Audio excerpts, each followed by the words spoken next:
فەرمانبەران لە هەرێم چاوەڕێی موچەکانیان و وەزارەتی داراییش لە بەغدایە خەریکی کۆبوونەوەیە. تا دێ تەندروستی مانگرتوانی سلێمانی بەرەو خراپبوون ئەچێت.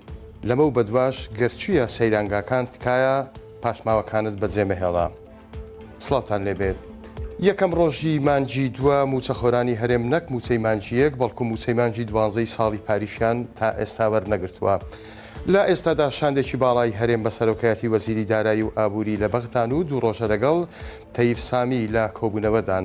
بە پێی ڕاگەیاندراوی وەزارەتی دارایی بێت کۆبوونەوەکان ئیجابی بوون و لە کەشێکی بەرپرسیارانە قسە و باس لەبارەی موچە و لیستی موچەکراوە.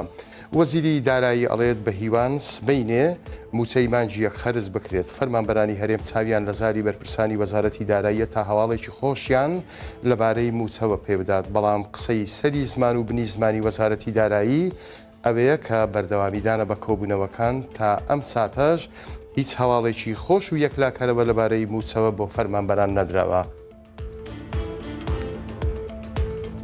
5 ڕۆژە 12 فەرمانبەر و مامەستای مانگرتوو لە سلێمانی تیکەیەک نانیان نەخواردووە و سات بە ساتیش دۆخی تەندروستیان بەرەو خراپ بوون ئەچێت. تەندروستی شارەکە هۆشداری ئەدات ئەگەر بەردەوام بن ڕەنگە بکەونە حاڵەتی بێهۆشی یاخود کۆما. سامان نادر بەرپرسی فریاکەوتنی خێرایی سلێمانی لە ژێرخێوەتی مانگرتوان لەبارەی تەندروستی مانگرتوەکانەوە قسەی بۆ 964 کردووە و ئەڵێت زۆربیان زەخت و شەکریان دابەزین و لێدانی دڵیان خێرا بووە، بەڵام تیمەکانی ئێمە بە بەردەوامی چاودێریان ئەکەن ئەوەی پێویست بێت بۆیان ئەکرێت، جەختیش ئەکاتەوە ئەوەی لە ژێر خێوەتەکە پێویست بێت بۆیان ئەکەن، بەڵام ئەگەر پێویست بکات لە پێناوژیانی ئەوان بە زۆریش بێت دەیان بن بۆ نەخۆشخانە. لە کاتی چارەسەریەشێ لە مانگرتوەکان کارمەندێکی تیمی تەندروستی پارێزگای سلەیمانی بە 964 ورد ئەگەر بەم شێوازە بەردەوام بن مەترسی ئەوەیان لەسەرا بکەونە حاڵەتی بێهۆشی و کۆماوە. فرۆشتنی گۆشتی سوور بە چەند نرخێکی جیاواز گومان و پرسیاری لە سەرکوالێتی گۆشتەکە دروست کردووە. لەلایەک گۆشت چیلۆی بە 18 بۆ 20,000 دینارە و لەلایەکی دیکەشەوە گۆشت فرۆشێک دێت بە 12 تاکو 13,000 دینار دەیفرۆشێت. 964 بە دوواداسوونی بۆ جیاوازی نرخەکان لە زۆربەی ناوچەکانی هەرێمی کوردستان کردووە. بە قسەی ئەو گۆشت فرۆشە نرخی گۆشتی هەرزان کردووە ئاژەڵ کولفەیەکی زۆری لەسەر ناکەوێت تا بەگران بیفرۆشێت، بەڵام گۆشتفرۆشانی بازار بۆ چوونێکی جیاوازیان هەیە و ئەڵێن خەڵک جۆرەکانی گۆشت لە یەکتری جیاناکاتەوە بۆیە پێیان وایە لە هەندێک شوێن بەگران دەفرۆشرێت.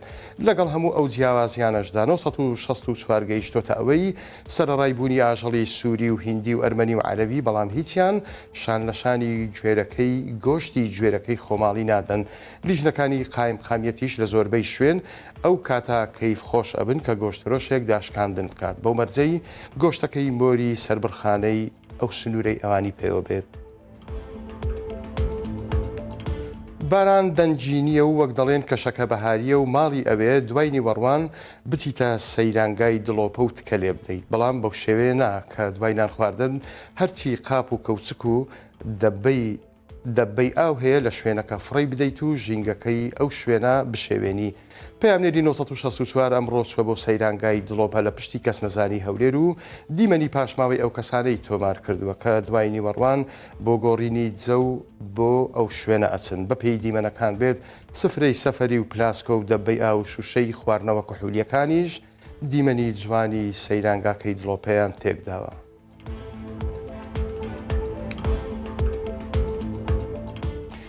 کەمی باران مەترسی لە زۆربەی شوێنەکان دروست کردووە. لەگەڵ هەموو ئەوانەشدا ئەمڕۆ وەزارەتی گواستنەوە و گەیاندنی هەرێم باسی ئەوە ناکات کە لەمڕۆ یاخود لە سبەینێەوە باران ببارێت. دیارە لە بەشێکی ناوچەکانی هەرێمی کوردستان مەترسیەکی تر سەری هەڵداوە، ئەویش ئەوێ ئەڵێن کە هەردوو وەرزی بەهار و زستان تێکەڵی یەک بووە. نمونەیان بۆ ئەمە چیا بەشێکی دارەکان چرۆیان دەرکردووە.